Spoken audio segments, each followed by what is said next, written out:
Soulier, right? Soulier. Soulier. Okay. Am I saying that right? Soulier. Soulier. Asking me about my wieners. Just don't. No, just kidding. It's like nothing like It's intro. okay. I don't ever say it right either. The founder of Salon Scale. I'm sorry, all I have to be working with is Newman, and my last name before was Brown. So, okay. Dad jokes get me every time. That's why I like MacGruber. Anyway, okay. All right, Newman. Newman. Newman. What am I, Jerry Seinfeld? Is it worth it? Let me weigh in. Is your biz out here trying to make it? Are you charging out your color fees? We'll have you saying at the end, Bleach, please.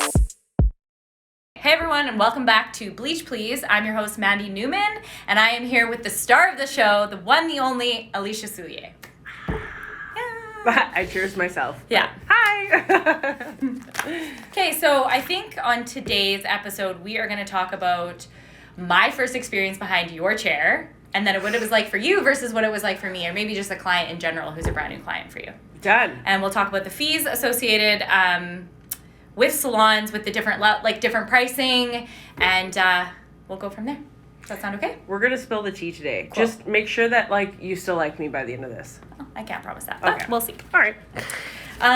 Okay, so I actually came to Alicia after kind of a bad salon experience. I had asked for platinum hair. My hair was quite dimensional before I went in there.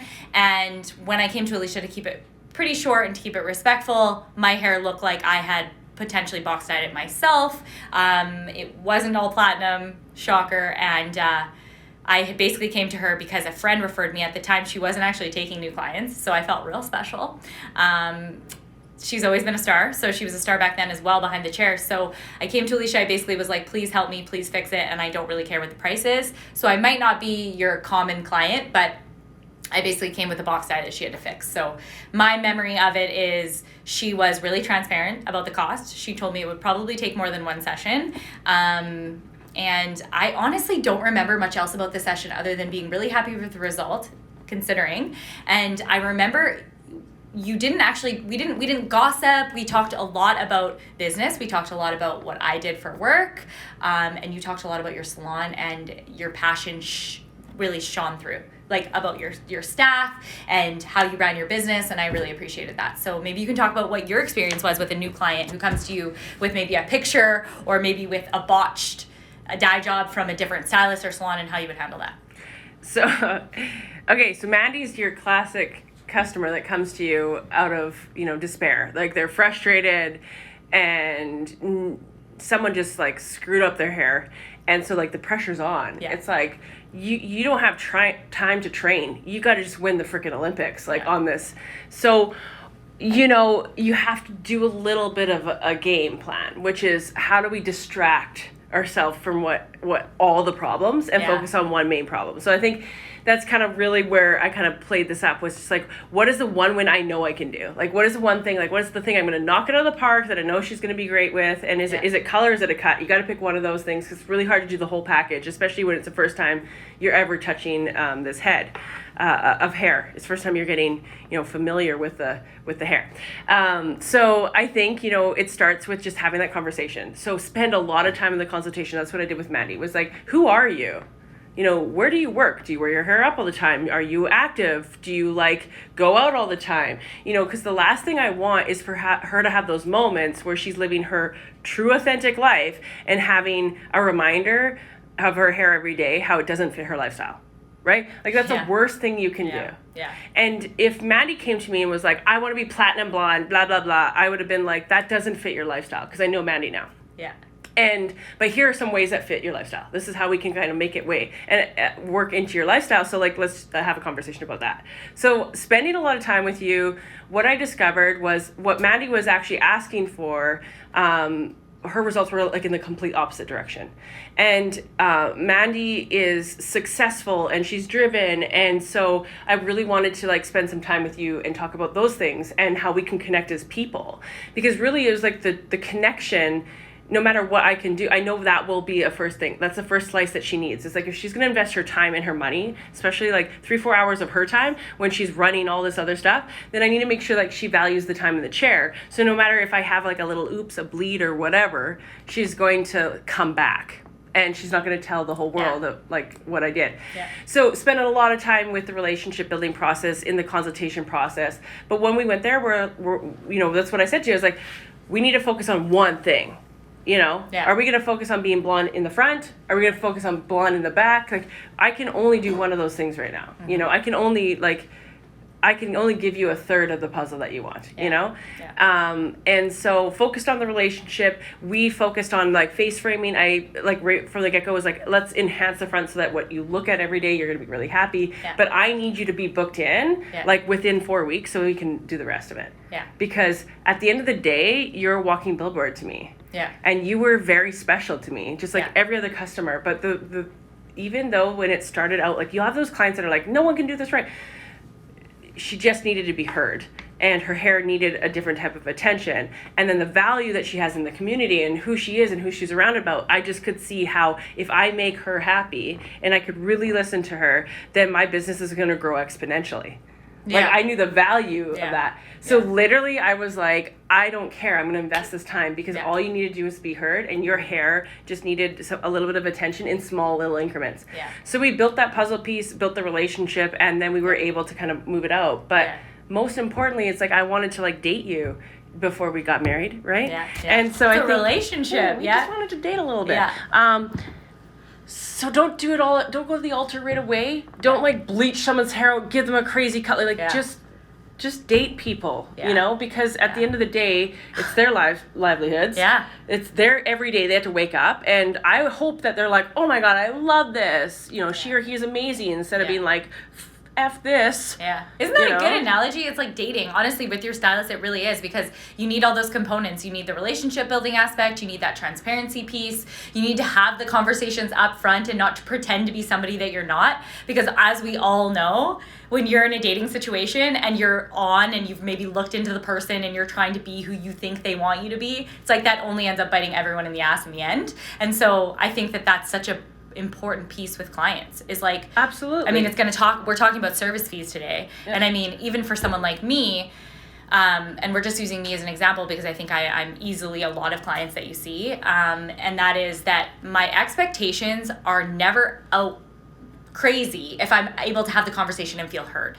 So if my stylist is honest with me and has like builds a relationship with me, it's like they can kind of fuck up a little bit. Not to say you did, but because they've listened to me, they've had an honest conversation with me. They're like, blonde is never a one-time appointment. Like what you have and what you want might be a little disconnected. It's like that whole, I feel like a broken record here, but it's that upfront, transparent conversation. So then when you finally get to the pricing conversation, it's like a no-brainer because we've built a relationship, we've built the transparency and the education. And then when it comes to pricing, it's like expectations have already been laid.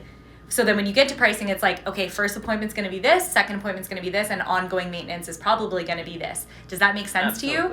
And clients just really I think most clients, and I can't speak to all of them because again, I'm not a stylist myself, but I would say most clients are going to be okay with the price as long as if you've laid the bricks out and really set like honest expectations, then the price is fine. Then they value your time and your worth because they feel like they're in a relationship with you. Like she just said it. Price is what you pay, value is what you get. You need to understand that as a service provider. Like they're not paying for the squeeze of color and the experience of the business. Like they're paying for the value that you're providing for them. Because anybody can go in, really figure it out anywhere else. But if you can give them that value and that experience, that's what they're truly paying for. And that honestly was something like when it came to servicing, pricing our services or understanding like our value system also was something that we need to have a hard conversation about that, because what our customers are paying for, what customers are coming to see you, they're not coming for the bowl of color that you're making, although that's amazing, great, good toner, that's awesome. But they are coming for the consistency that you provide for them and the value you provide for them. They're coming for that experience because they do not want to go home.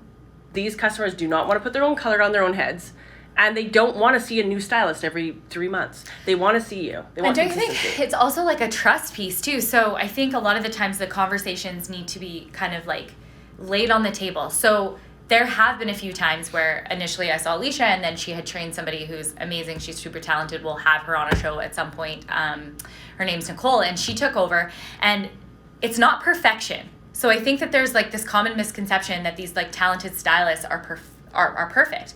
No, they're not perfect. They're perfect at their craft. Yeah. Meaning I think my ideal stylist is somebody who has the honest conversation, who's a bit vulnerable. They're super talented, but hair is hair, and it's not going to be the same every time. So, for instance, there was one time that you did my hair. I think it might have been the second time.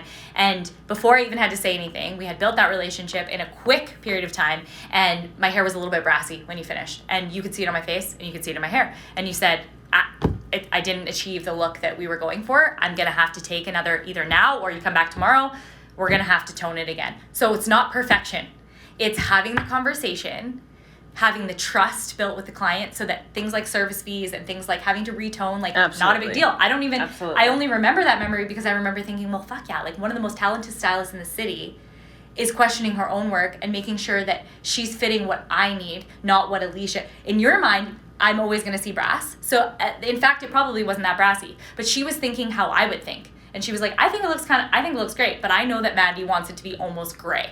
So I've got to sit her down and I've got to tone it again and I've got to say it before she does instead of just us pretending that it isn't there, similar to pricing, just not having the pricing conversation and then at the end being like, guess what? And, and that's where that mistrust comes from. And that's where I think the fear comes from to implement new pricing and to bring in something like Salon Scale, because it is something new that you're going to have that conversation with your stylist and with your customers. I think it's just having the right foundation to have those conversations from some of the experience that you've had. And actually, that's going to kick off, I've talked way too much already in this episode, but that's going to kick off our topic today, which is just for anyone who was wondering, you definitely weren't. I am the director of marketing for Salon Scale. And so part of my job is, and the team's job, the marketing team that we have here at Salon Scale, is to pull our customers and pull our listeners. And one of the main things that they gave us as feedback is pricing and how to implement Salon Scale in their salons and in their chair, in their suite rental, and how they can do it effectively and have those hard conversations. So I think that's what we're going to talk about today. Well, pricing is just a whole block. Yeah. And all I can say is I warn you, make sure you have all the facts before you start just like throwing out pricing. And make sure you're not looking to the left or the right because you don't understand the holistic view of the business. So there's everybody and anybody that has some type of account is going to tell you how to price, but there's really only a few major things that go into your pricing system as a business. That's going to be your time, your experience, like the value of you, your education, the cost of goods, like how much does it cost to perform that service? And then you got those things packaged, you got your parts, you got your labor, that's going to equal your price. And so what I see this happens all the time where people look at a salon across the street or like, what is let me take the lay of the land. Like, let's figure out what the average color starts at in my town. Well, if the salon across the street owns their building and you're paying $3,000 a month, their overheads are completely different. So now you're pricing yourself out. It's the fastest to the bottom, right? Because what happens is the person that doesn't have the $3,000 of overhead is able to charge less than you. So it should really have nothing to do. It should have nothing to do with who's on the left or right or wherever it is. It should have to do with you. And if you're a brand new business, your overhead's even higher. And people understand that. But the value you provide is something new and fresh and innovative. Lean into that and charge for that. So you really want to look into those kinds of things when you are setting your pricing and making sure you have the whole picture there involved and understand what the actual cost is to operate your business. And from there, you can kind of create a stronger financial plan as far as how you're charging. Yeah. And then having that conversation with their customer is so much easier because you guys, they already get it. I was talking about this with Mandi. It was like, no matter if Mandi was getting renovations on her house or worked on her car, she's already being taught like the separated parts and labor. Like everywhere has a financial model. In the salon industry, again, we're built off feelings and emotions, and we're built on the way they look. So what we're saying is like, yes, take 7 hours. I'll make you look amazing. but we're not contributing that to a value of cost, right? And so by separating that emotional side and saying like, this is how much my business, like I am an employee of my business, and my business requires to be billed out at this much an hour to make sure it has lights on. This is how much I need to charge. Yeah. So those two things just need to come hand in foot. And like, you can't just give that stuff out away unless you're putting it towards like marketing. Like you're saying, I'll do this to this, but I will give you the hair color at 20% off, but that value is another $200. So Mandi, what I need you to do is I need you to go online on your social pages. I need you to post about me, do this and blah, blah, blah, drive some traffic to me. Yeah. So you can't give anything for free, but there is a way to negotiate it. Right. So you can find those systems in your pricing, but you need to know the whole thing. Yeah. Before you're listening to everybody else and do what's right for you. Yeah. Yeah. And I think one of the topics that a lot of people have asked us about is why service alone doesn't work anymore. Why shifting hourly is the future. And you kind of just touched on that a little bit, but maybe you can talk about that a little bit more. I guess for me, as a layperson, as a person who's not a stylist in the industry, how can, let's talk about a solopreneur tomorrow. Pays for a salon scale. They pay for the solo package price. How can they implement it quickly and simply? You know what? It's as easy as just adding it on top. Like that sounds pretty simple, but it is. So if you have a service menu and you're not quite hourly yet, like let's say you have a service menu, you charge $100 for a single process, $200 for a balayage, you're just going to add whatever salon scale says on top. So if you use $25 worth of color, you're going to charge $225 to the guest. Okay. You're going to separate your parts from the labor of that service that you're charging. Right. And then ultimately, if you want to go hourly, you just need to do a calculation, which is how much does it cost me in a month to service my business divided by the amount of hours that I want to work. Doesn't mean you have to work like 190 hours a month. Like you could be like, I only want to work 100 hours a month. So divide the total operational expenses by the amount of hours you work. That's your break-even number. That means like you need to bring in that much money an hour to just pay those bills. And then from there, that's where you can establish, I'm going to add the variabilities on top, which means me as an employee of my business, I'm a variability, and the cost of the color or things that I cannot understand unless I'm servicing a customer. So maybe I'm like, I want to be worth $40 an hour and I want my services paid for. So let's say the business, it takes $60 an hour to break even. So you charge 60 plus the 40, it's 100, and then whatever salon scale says. Parts plus labor equals price. Right. Yeah. And it doesn't need to be more complicated than that. Can you think of some examples? We'll talk about the different models here, and I don't want it to just like go off into weird directions here, but I know that there are different pricing models for different salons, right? So with a commission-based, independent-based, and salons that can't charge extra for hair color because it's illegal. Can you kind of go over maybe how a commission-based salon would implement salon scale? Yeah, so we're talking about service charges. Like the dreaded service charges. So service charges were designed to help cover some of these cost of goods in a salon. These variable expenses that we're adding up because we are, face it or not, we're in a trend-based industry. So some months you're going to be, trending higher on using some colors than others. So those variable expenses kind of rise and fall depending on the trend. And so when that's at play, that's where service charges kind of came in because the commission models weren't enough. We had given already too much commissions, but the business wasn't recouping enough cash flow to support these trends that are coming. And most importantly, there was really no budget in place for new innovations or new products or new SKUs or new intro kits, right? Yeah. So we designed this thing called a service fee. And it was a way to be able to take a certain portion of the sale to go towards back bar expenses and go towards this section. And a lot of states, it's illegal. Like a lot of states, you cannot just undercut, like charge a customer and then take that fee. Yeah. And then there's some that still do operate like this, that are able to kind of sneak it through. But our industry needs transparency now more than ever. And if you are like me and you have a commission salon and you're watching, your senior staff consistently walk out, start their own chairs and then take people with them, this is what's happening. Because service fees were actually the thing that propelled separation and division in our industry. because we couldn't have an honest conversation of what it costs to run our business. Right. So we put these blanket fees and these hidden things, and we micromanaged, and we did it from the back end, which was like, let's hide these things. Not to say we were doing this, but it was the only way we knew how to do it. What if we just had an honest conversation with our stylists? Which you and I were just talking about before we started filming. We were just talking about the misconceptions across the board, from customer to stylist to salon owner. The salon owner might barely be breaking even. The stylist thinks that the salon owner is making all of this money off of them. The client thinks that the salon is actually making a ton of profit, whereas the stylist is breaking their back. Amen, and so yeah. without transparency, that is exactly what you get. And what happens then is like the entire industry almost gets dampened by the client being misinformed, the stylists themselves being misinformed and maybe having ill feelings that they don't even understand, and then the salon owner feeling bitter because or feeling like exhausted and feeling like they are doing so much for everyone else and nobody appreciates it. Yeah, I mean, it's like everyone's pointing the finger at someone else, right? Yeah. It's that person's problem, that person's problem. So then when we're not in sync, whether you are a soloist, you are a commission-based salon, if we do not understand fundamentally a financial model, then our customers are going to come into a thing where they're going to be able to play that against us.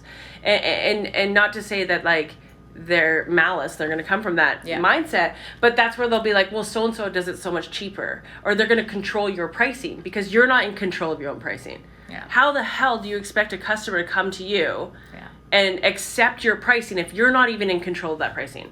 And then when you finally make a moment to look into your numbers and you're like, oh my God, I need to charge 20% more. So you just go ahead and up your prices just because you're tired of not paying your bills. And then your customer like calls you on it. Mm-hmm. But you always do it for this price. Because now you've put the power in them. Because you're so afraid to just say, this is the value of the business. My parts plus labor equals price. Yeah. Done. Yeah. Take the emotion out of it. It shouldn't be an emotional decision. Yeah. I'm so thankful that Salon Scale was birthed out of this. Yeah. Because Salon Scale squashed those service fees and brought it to the forefront. And it created it created the connection and the communication platform needed from customer to stylist to salon. It's the easiest way to talk about these fees or things or costs involved in doing our business. And it's transparent, and it's the way that everyone should be respected. Yeah. Whether it's a customer, a staff member, or a salon, everyone needs to be transparent about what it takes to run a business. And you should want to lean into that. You should want to lean into that conversation and showcase that. Because customers are not, they're not dumb. No. They know that a box of hair color at a store is like $10 to $20 a box. So when they come to get services by you, they're not thinking, oh, this person's using $160 worth of color and their time's probably worth $10 an hour.